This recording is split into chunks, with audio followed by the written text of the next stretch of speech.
Hey, what's up guys? Adam here, and in this video I'm going to be doing a full breakdown of the lifetime ISA.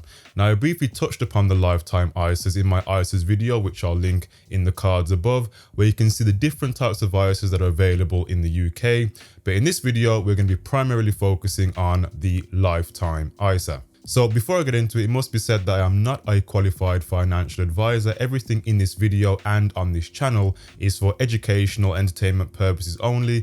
For your own individual circumstance, I would advise that you seek qualified professional advice. So with all that out of the way, let's get right into the video.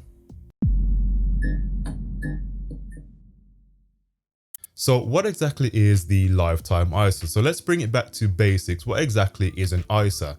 Well, an ISA stands for an individual savings account, and it's unique because it allows you to shield any of the funds within the account from capital gains tax. And the lifetime ISA was introduced back in April 2017, so it rolled out just in preparation for the new tax year, and its primary goal was to replace the existing Help to Buy ISA, not to be confused with the Help to Buy mortgage scheme, which I believe is still available up until March 2023, give or take a few months. But the Help to Buy ISA is an actual ISA, whereas the Help to Buy mortgage scheme is a scheme. So it's two completely different things. So now that's cleared up, let's take a look at what the lifetime ISA is used for. So this ISA is unique in the sense that it has two key purposes. Its first purpose is to be used for a home deposit, for your first home deposit, and the second reason is for a pension. Now you can put up to £4,000 per tax year, so that's April to April. So you're probably thinking, well, Adam, what if I want to contribute more than £4,000? Well, unfortunately, you're restricted at that £4,000 limit. If you try to exceed that, your ISA provider will simply just refund you the amount and say something on the effect that you've actually reached your limit for the lifetime ISA for this tax year. Now, if you know that you're probably going to exceed that £4,000 limit, I highly recommend that you actually get another account, maybe a high interest savings account, or invest in some low risk bonds, something to give you a bit of interest, but not expose you to too much risk. Now, you're probably not going to get the same benefits or tax incentives that you'll get in a lifetime ISA as you would get in a high interest savings account, but it's going to be better than just putting it in a standard current account where the interest rate is going to be really low. Now, what the lifetime ISA has over its predecessor, the Help to Buy ISA, is the ability to contribute one large lump sum. So you're well within your right to contribute a lump sum of £4,000 all in one go, whereas the Help to Buy ISA, you was capped at making £200 per month contribution. So if you do the maths, you will see that the yearly cap for the Help to Buy ISA was a lot lower at £2,400, where of course the lifetime ISA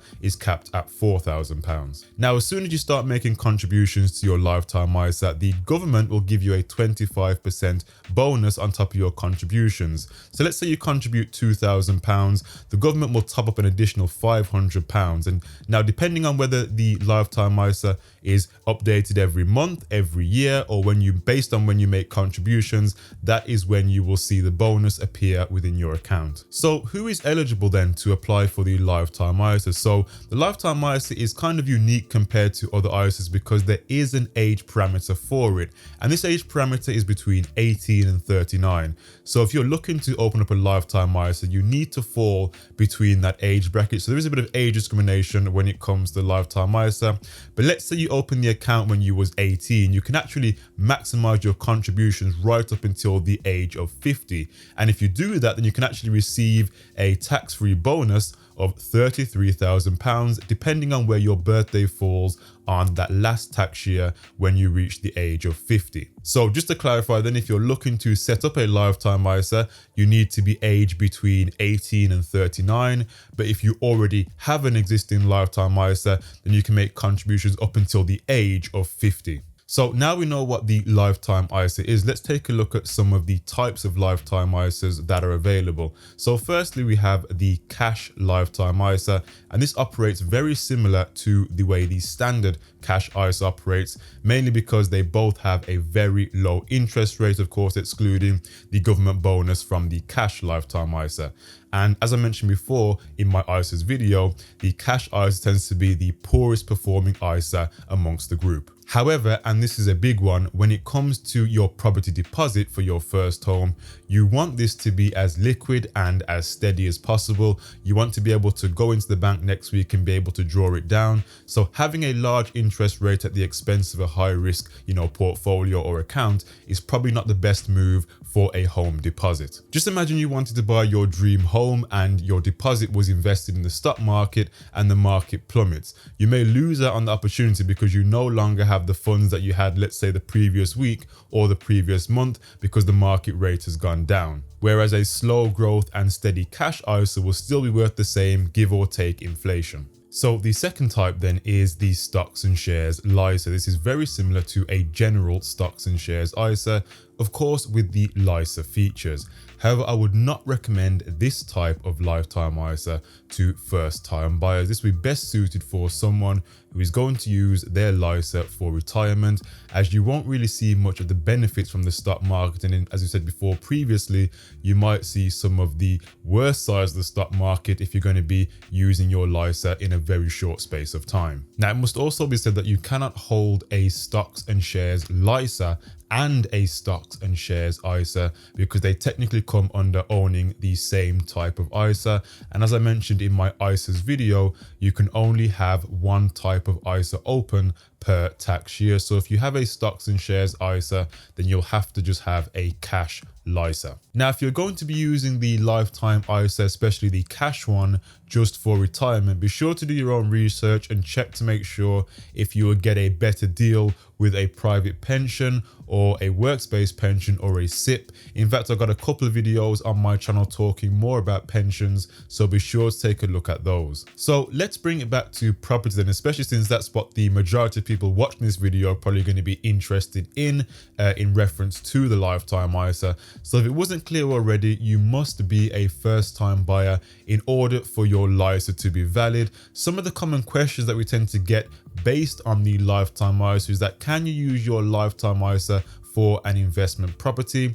And the answer is no, it has to be for a residential property that you plan to live in. Another question that tends to come through is, do you lose first time buyer status if you own an investment property before you own your own residential property?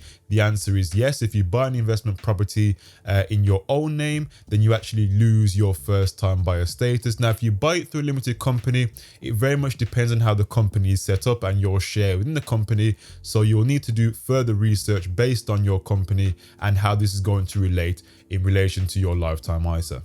So it's definitely worth seeking qualified advice when it comes to limited companies, ownership of property, and the lifetime ISA.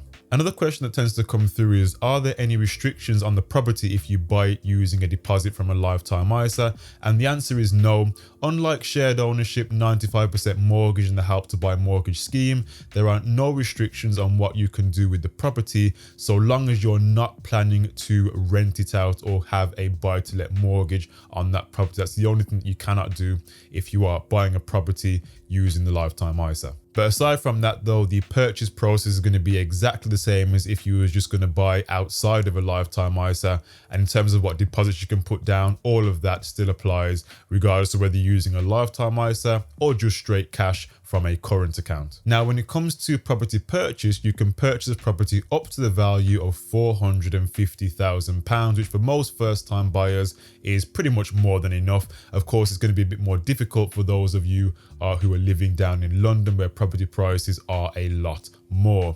However, this is actually a lot better than the Help to Buy ISA, because the Help to Buy ISA, you was capped at £250,000, and you could only get that £450,000 limit if you were actually living in London. So outside of London with the Help to Buy ISA, you was capped at £250,000, whereas the lifetime ISA, it is £450,000 nationwide. Now, so far we've talked about many of the positives with the lifetime ISA. However, though, unlike other ISA types, there are only 3 circumstances where you can actually withdraw from a lifetime ISA. Now, of course, the first 2 we've already discussed.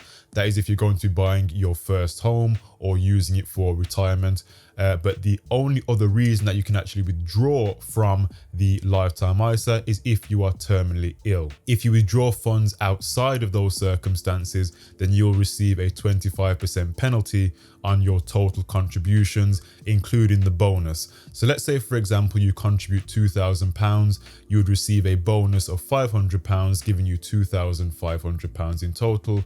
Wrongly withdrawing from that would mean that you would lose £625 of that total amount, leaving you with £1,875, which is actually going to be less principal than what you actually put into the account. So make sure that you're not planning to use this lifetime ISA as a dip in and dip out account, because you will get penalized for doing that. Another thing to note is that although the lifetime ISA has its own limit of £4,000 per tax year, it still contributes to the overall ISA limit of £20,000 per tax year. So of course, maximizing that £4,000 LISA limit will leave you with £16,000 to invest within your other ISAs. So finally then, where can you actually set up a lifetime ISA? Well, there's quite a few providers that do allow you to set one up. You have AJ Bell, Hargreaves Lansdown, Nutmeg, Moneybox, Skipton, just to name a few. In fact, my lifetime ISA is with Hargreaves Lansdown, mainly because I really like their customer service. But of course, do your own research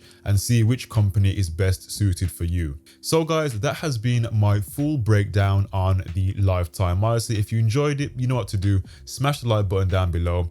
And if you want to see more videos like this where we talk about personal finance, investing and documenting my journey to financial freedom and wealth building, be sure to hit the subscribe button down below and make sure you hit the notification bell so you get the alerts when we upload new videos to this channel.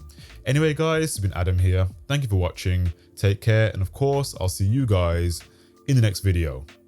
Bye for now.